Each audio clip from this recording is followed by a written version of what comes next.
All right, welcome tonight.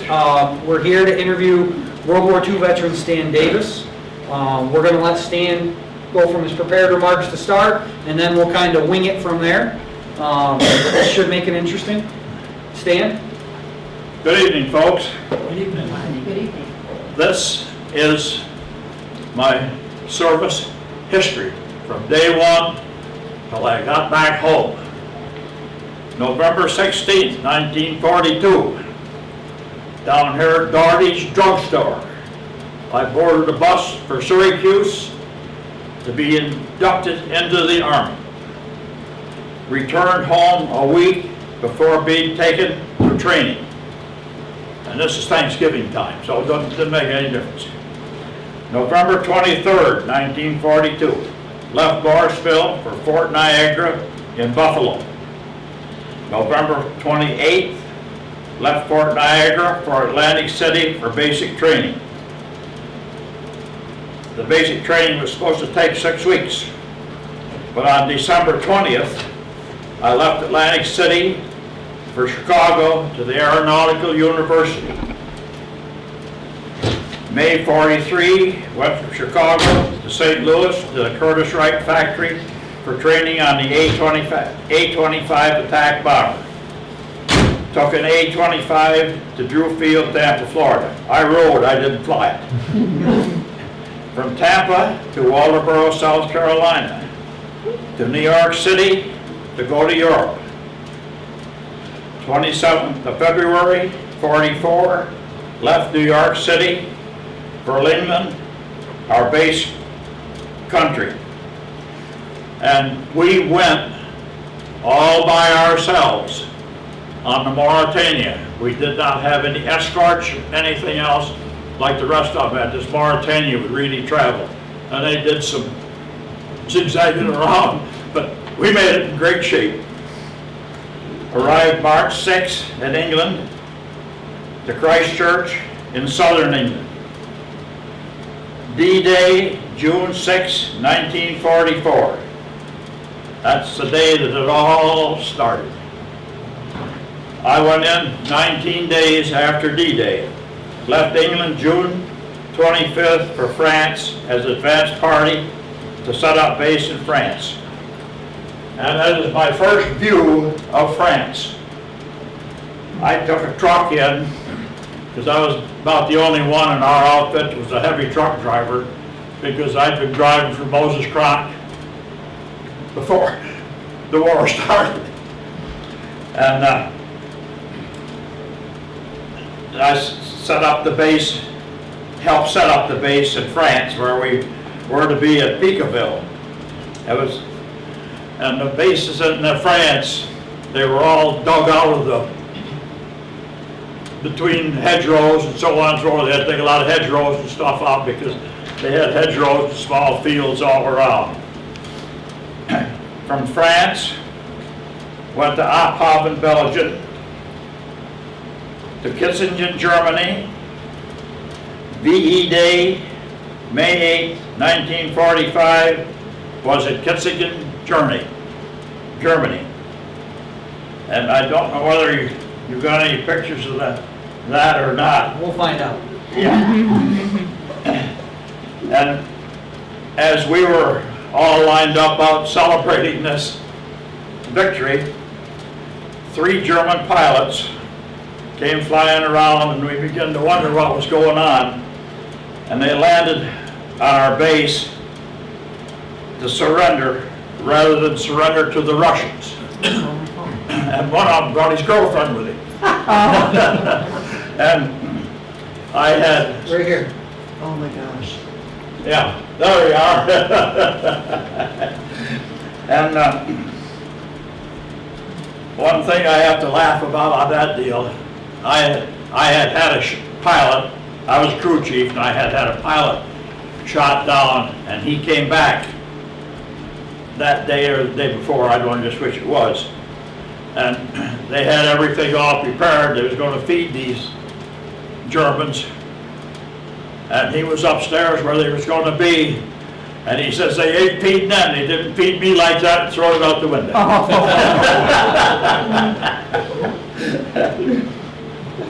From Kitzingen, went to Straubing, Germany. From Straubing to Marseille, France. On VJ Day, August 14th, 1945, was in Marseille, France. And we were happy, because that let us off the hook from maybe having to go to the Pacific. And back in VE Day, I want to mention, we have a lady from England that lives where we live over in Hamilton. And she was one of them that was dancing in the streets of England, having a great time of it. And she still dances.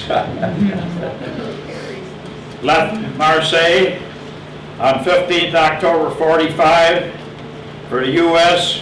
Arrived 26th of October in New York City to Fort Dix, New Jersey for discharge on October 29th, 1945. On a train to Utica and home. Yay. There we were. And then after that, I spent several years in the reserve. And that's my history.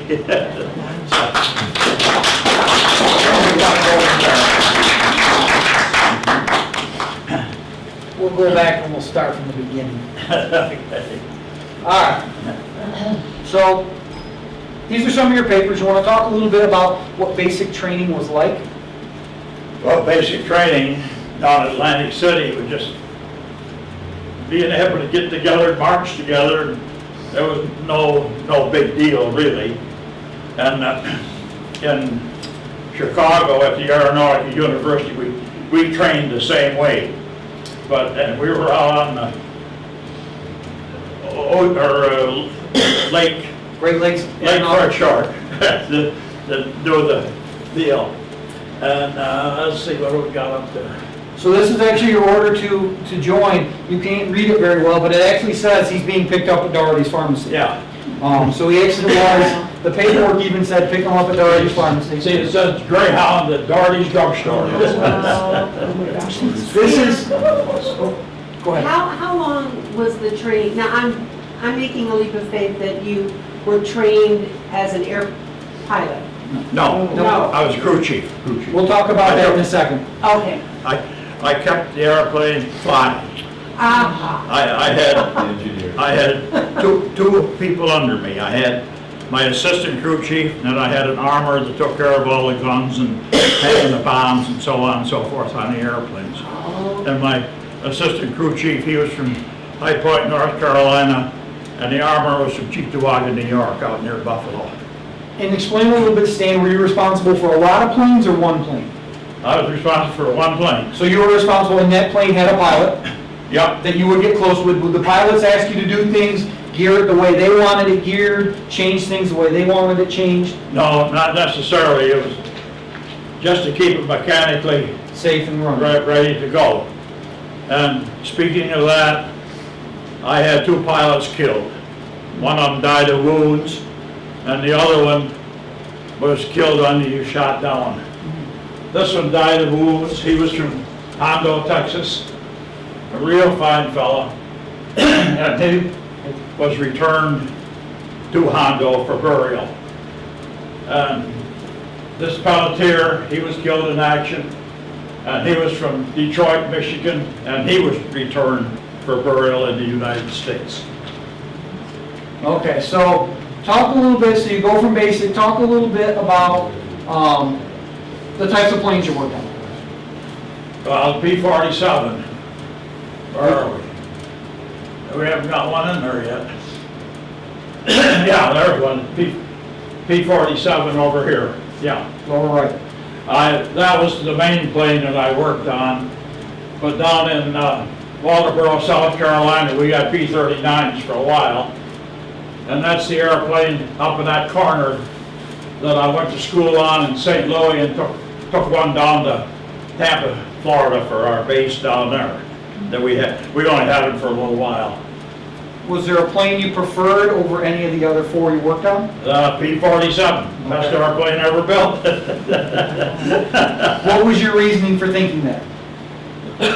Why was it the best plane ever built? Why did you believe that? Well, it was tough and they came back. They brought a lot of pilots back and, well, I think you probably got some pictures in there. Yeah, we got some pictures coming up. Yeah. Was there any difference in working on them that made it easier than working on other ones, or were other ones easier to work on? No, they were all about the same. Okay. Yeah. So talk a little bit about when you got hit by lightning. I was down in Tampa, Florida. Of course, down there about every afternoon you had a thunderstorm anyway. And I was sitting under the airplane on the ground, and I was kind of close to it. The bomb doors are open and so on. And I had 4 spots on me about that big where it went in, went out. Into me and out into another guy and into the ground. But no problem. Then you knocked me out. Were you taken to the infirmary? Were you taken to the hospital? No. No. You went right back to work that afternoon? Yeah. Oh, yeah. Yeah. Only World War II guys could get struck by lightning and keep working. Talk a little bit about what we got here. So we have your ID card up there. That gives a little bit of your own history. This is the back of your ID card. That lovely photo right there is a handsome guy named Stan. Yeah. These are some of your diplomas from your training, and that's actually you standing next to a plane. Yep. So what were your training like? What did they teach you? Did you have any experience? You said you worked on cars or trucks before. Was working on a plane similar, different? Did you have any specialized stuff you had to learn? Well, at the Aeronautical University, that's where we were taught about taking care of an airplane. And it was mechanical, and that was it, really. I don't know what to say about it, but then.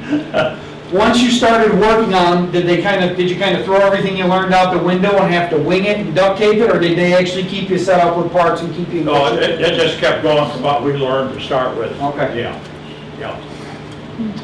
So this is actually the Chicago Training Center. Yeah. Talk a little bit. Did you ever get to go out and party in Chicago? Did you live life up as a soldier? Yeah. New Year's Eve, I was downtown Chicago in 44, I guess it was. And I'm the one in the picture without the cap on. That was a good bunch of fellows there.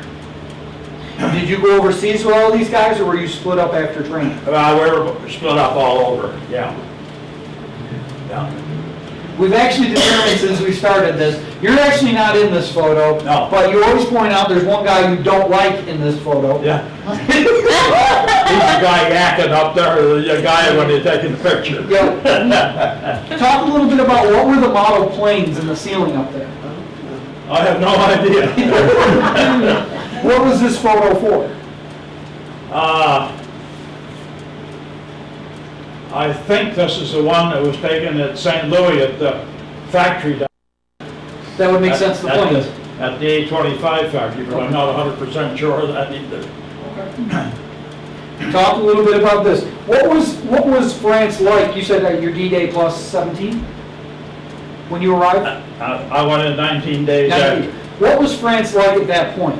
Had they cleaned up the beaches? No, you can see all the stuff along the beaches there. We had one truck on this boat and one thing we had to do was waterproof. So they could drive them underwater. If they went underwater, you could drive and get to where you were going. I waterproofed the truck in the hull works. I never got the tires wet when I got it off. And that's Utah Beach. And you see the road going up. And up toward the top of that road, I think there was a pile of that waterproofing stuff, about half as big as this room, from all the trucks that had been there and been up through that particular part of the country. What did waterproofing a truck entail? What did you do to waterproof the truck? It's like Play-Doh. Similar to that you put it over the spark plugs and all over everything. That was electrical, it would have anything to do with the running of the engine. It worked, because you've probably seen D-Day pictures of trucks going underwater and so on. Well, That's what they were waterproofed. And, Did you have any time to stay at Utah Beach, or basically you were off and moving? well, we went on to Utah Beach, and we were there the day that Sherburne fell. And we were in Sherburne, and we didn't know where the heck we was. And that night, we spent with an artillery outfit.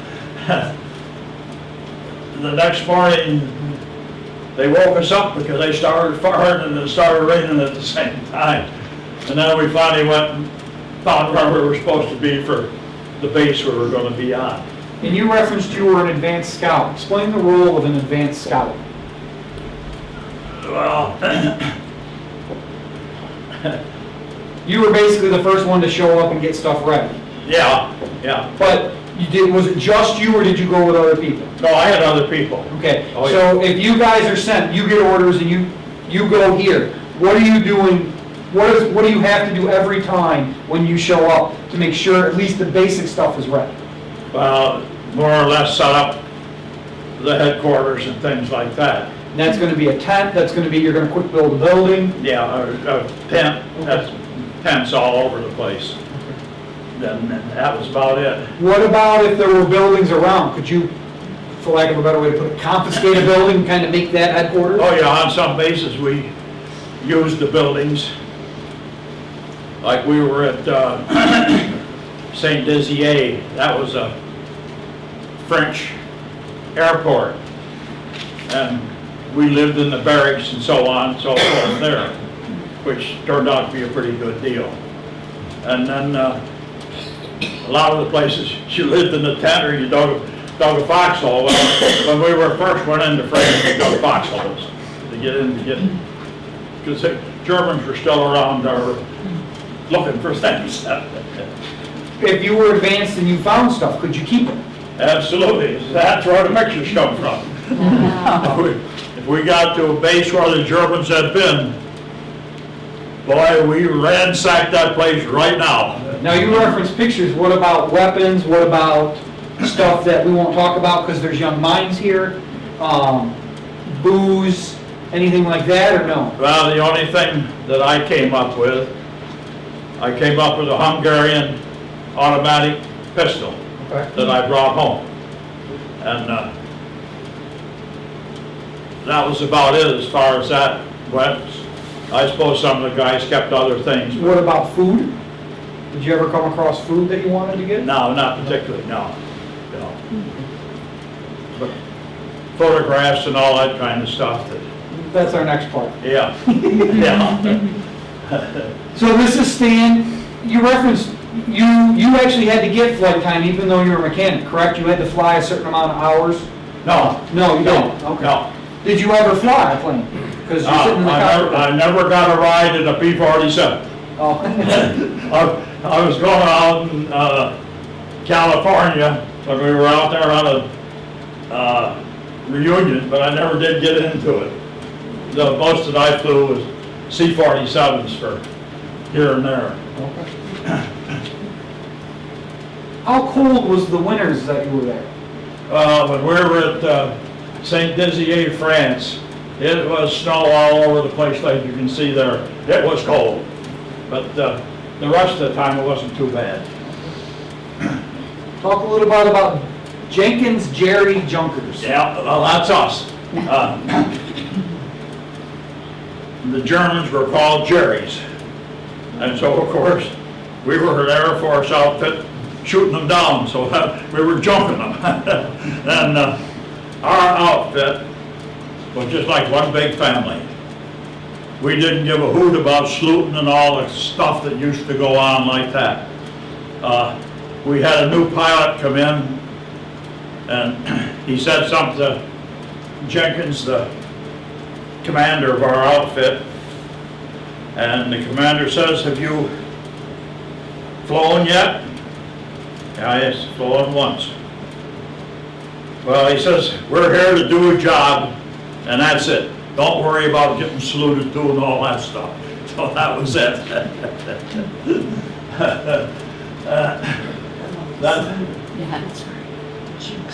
So this is actually your squadron? pilots, yeah. Pilots. Yeah. How many men were in your squadron? I can't answer, I don't know. I don't know, but that was it right there. This is your heart, plane, Yeah. the peg of my heart. Peg of my heart, How did yeah. it get its name? You remember? How did it get the name Peg of my heart? Well, that was Lineweber's wife, Peggy. And so he picked that name to have put on the airplane. We talked a little bit about Lineweber. Well, Did Peltier have a name for his plane? no, No. he did not. So we got some interesting images. Tell the story of this one specifically. Well, this is up at Ophaven, Belgium. And there was a group of pilots up there that had been flying P-38s, which were twin-engine airplanes. And the props counter-rotated onto them so they wouldn't torque and go this way, they'd go straight down the runway. Well, they got into these P-51s, and there was only a single engine, and torque got this guy and tore him off the runway. Then he went into the control tower, and that's the way it wound up. Nope, nobody was hurt too bad. We lucked out on that. And that's the only picture in the world. How did the Jeep end up vertical with the plane? Do you remember? Oh, that's just the way it stayed. No, but he hit the Jeep and actually the force of the plane actually lifted it up. Yeah, that's what it did. And the best we can gather, more than likely there was some sort of small fire, and that's why we have the foam that's on the vehicle and the... I don't know about that. No. Um, Well, the thing of it was with that picture, the base commander, a lot of fellows were taking pictures, and he was taking the cameras and taking the film out of them and everything, just getting rid of it, so there wasn't there. I just had one hanging around my neck, walked up, took the picture, kept right on walking, and that's it. And I got the negative today. But that was something that happened. How often did you come across, this is clearly a Nazi plane, how often did you come across Nazi planes Well, as an advanced scout? that was in a German junkyard And how did you come across the German junkyard? quite often. Were you able to use any of their plane equipment for your No. stuff or no? No. Did you ever scrounge through these for stuff? No. No. So there wasn't anything of real value other than to see No. a German flight. How often did you come across just out and out wrecks? So you're out and about, if you're advanced scouting or whatever, how often did you come across stuff that was down? Well, not very often, because I didn't do that much of it, really. And that's just a German plane that As a broken wing. went down right there. That's a German picture. Now that's you, correct, standing there with this one? That was on the junkyard. Yep. Just had a picture taken with it. And if you can't tell, the plane appears to be missing the front. Yeah. So he's got a lot of images that you'll see where planes are missing significant sections of the plane. Another one. This is one you found. This isn't one. Now is that a bomb underneath the silver? Bomber and fuel tank. Okay. I'm not sure, but this is one of them that came in where we were on VJ, or on VE Day. European victory. And out of the 3 planes that came in, 2 of the pilots jerked the landing gear up to wreck the plane. Just because. After they landed? Yeah. And why did they give up to you like that? Was it better for them to give up to you guys rather than go back? Rather than go up to the Russians. Oh, Yeah. hey, you want to explain that a little bit, why it's better to go to the Americans than the Russians? Well, not much to explain to it. The Russians would have probably hung them right there or something, but that's just the way it went. That's the wrecks that we had on our base. How did it end up, was this landing, was this taking off? Landing. Landing? Yeah. And did he literally just kind of go and stop? Or was this, Either that, or perhaps the brakes had been damaged or something like that. And just that's kind of went off into the just the ditch? way they went, yeah. How did you get these out? Tow truck? They just had heavy equipment that took care of it. I had nothing to do with it. And in a crash like this, what type of damage could it cause? Well, it would really screw up the engine, Okay. then the prop, and, How long would that plane be out of service? well, I had no idea, but probably a month or so till they got an engine and everything to go for it. And then is the pilot is the pilot and crew assigned to a new plane? Yeah. Okay. Yeah. So they have spare planes, or planes are constantly changing? Oh, yeah, they have come in all the while. If you had planes that were broken down, would you keep them so you could get spare parts that were working for other planes? No, they would go to a field where they would take the parts off, and then the fellows that did the major repair job would get the parts from there to put on them. Okay. Well, see, they did use a tow truck. That's a winter time down St. Dizier. And when you were landing in the winter, would ice present an issue to the pilots? Very seldom, because they weren't out that much in that kind of weather. So what did you do in the winter then? If you're not able to fly, what are you guys doing? Well, there wasn't very much the time that we didn't fly, Okay. and we were just there, that was it. Just waiting till the next time you go out? Yeah. There's two that came together. That's an A-25 that smashed into one on the field, coming to landing. Now, these are some of the photos you found in Belgium?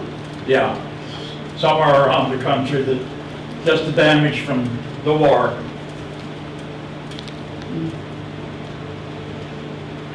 I always like, it's hard to see, but any disaster picture pre-1950s, there always happens to be a group of people somewhere in the picture standing. It doesn't matter if it's a fire or anything, there always is a group of people somewhere standing, as if to kind of show scale of people. So this one kind of cracks me up too, if only because, how did the train get all the way off the tracks over there? And we don't know, this is a picture Stan found. Yeah, So I either don't the know. train didn't stop and went for a ride, a la the chocolate train wreck in Hamilton. Of course, there was, a lot of them were bombed when they went there and so on. So you came across these. Why did you take the pictures of, you have a few of people that you probably never met. No, I don't- What was the reason? Just grab anything you could grab? Yeah. Or, okay. Yeah. Yeah. Talk- This is the group that landed on European Day, VE Day. VE Day, at our field. And that is one of our officers talking to these fellas. That was some of our group that we're standing around waiting for things to come to a head. Did they speak English at all? I don't know, Oh, really? I never spoke to them. No, Did you have guys that spoke German in your squadron? I have no idea of that either. No. Talk a little bit about your souvenirs and how you came about it. Well, That's Brussels, this is France. this is Brussels and this is France. It's just something that some of them made, they were available, that's all. So these were actually made by the people in the country, it wasn't Yeah. something the military guys did? Yeah. And you bought this or they gave them to you? That I don't remember. These are actually your discharge papers. Yep. So you talked a little bit about, what was it like coming back to the US? Was everybody excited on the boat? Was everybody tired? Did they just want to get home? What was the feeling on the boat? Yeah, I just wanted to get home and we came, I don't know how many of us were on there, but we were piled up from the bottom to the top. I was on the top deck.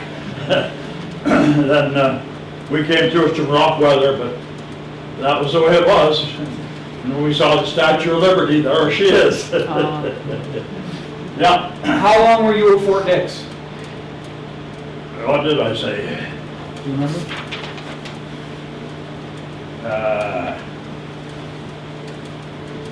From the 26th of October to the 29th of October. Oh, so not 3 too long. days. Too long. What was the train ride home like? Was there a lot of soldiers on it, do you remember? I don't remember. I went from there to Grand Central Station, picked up the train from there to Utica, and was Who it. picked you up in Utica? My folks. Okay. Yeah. There was no hitchhiking, we've had other guys that had to hitchhike a ride. When you got back home, how quickly did you go back to work? Let's see. It wasn't very long. I went to work for GLF down in Oneida. My dad worked down there, so I went down there and worked for a little while. And then I went to work for the Alice Chalmers dealer in Morrisville, New York, the last under 45. So I wasn't down to Oneida very long, and that's the way it went. Did you ever have any desire to keep working on planes at an airport or anything like that? No, I didn't even think about staying in. It was Even just- as a civilian, did you ever want to go and work at the Hamilton Airport or the No, Syracuse? I never had that desire. Washed your hands of it and we're done. That was it, yeah. Yeah. When you said you went in the reserves, were you called up for active duty for Korea? No, You were no, out. in the reserves, it was the Air Force Reserve. We had some meetings at Colgate and around, and then we lived in out near Chicago for a while, and I was in the reserves out there. It was just go to have a little training, get a buck. After the war, you joined a whole bunch of honorary associations tied to your company. Talk a little bit about, you went back in 94? Yeah, 94, yeah. This is the book of Read Day. We went back to the 50th anniversary. We went over on the QE2 out of New York and into Southampton, England. And we got to Southampton. I don't know how we got into the port with everybody. There was all the boats and everything that was around us saying hi. And then we went from there to down to Cherbourg, France, and we went to some of the places that were bases. I didn't get to the base that I was on originally, and we were at the cemetery up above Omaha Beach. We were on Omaha Beach. I had some Omaha Beach sand, but I forgot to bring it. Genuine. And we flew back to New York. But it was a great experience. Yeah. What about going at the base in France where the little boy came up with a flag? Oh, at one of the bases in France that we did get to, the flags weren't there. And as we were there, this boy comes down the road on a bicycle with the French and American flags and hung them both. Them French, you can't believe how they felt about us, I'll tell you. They really took care of us when we were there, and we had a couple or three get-togethers when we were there for the 50th anniversary, and it was quite a deal. And you've continued going on. This is the cemetery in Europe. Yeah. But you've continued. You've had some initiatives. This is a bench that I put for the 405th Fighter Group at the Air Force Museum in Dayton, Ohio. If you're ever in Dayton, Ohio, you want to go to it. And don't think you're going to get it done in an hour. The nice part of the place is you go in and it starts with the very, very first history of airplanes, and then it just keeps going all the way around through. And they've got everything from the B-36 on down there, and they've put up several new buildings in the last 10 years or so, and it's just a super place. And if you're ever in Branson, Missouri, there's a museum there that you want to be sure to take in, because they're quite military. They're feeling in Branson, and they got a P-51 mounted out front, and inside they have the names of every American that was killed in World War II on a wall. And I lost 2 pilots, and when we were there, we found both their names. And they have a bronze statue down through the middle of the floor of whatever, about 10 soldiers or more in it. And one of them is Bob Dole, and there's one also, they have like it was, somebody going down from being injured and so on, and it's really quite a place, and it's really worth going to see. Yeah. That's one of the memorials at Dayton, and Esther and I put the whole thing up as far as that went. We had to go out there and pick out a tree, and I got that designed and had it made for the 510th Fighter Squadron. And they have a field out there that is full of those, and they've run out of space, so they've had to put up walls to put them on. And that's our dedication that we had there at that time. Any questions for Stan? Thank you, Stan, for your service. Thank you so much for your service. I have no voice, but Anytime we got near Dayton, we had to go see if the tree was still alive. well, where did she come into the picture before you went to before you joined?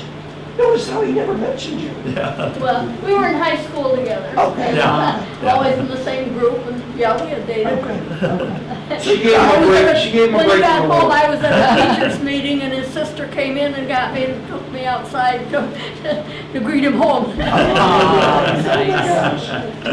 Were you working on Pratt & Whitney's or the motors and that? Pratt & Whitney's, Pratt & Whitney's. yeah. Well, and I spent quite a lot of time flying with a C-47. If some pilots wanted to get their time in, I'd go with them. They wanted to go somewhere, I'd go with them because nobody else would.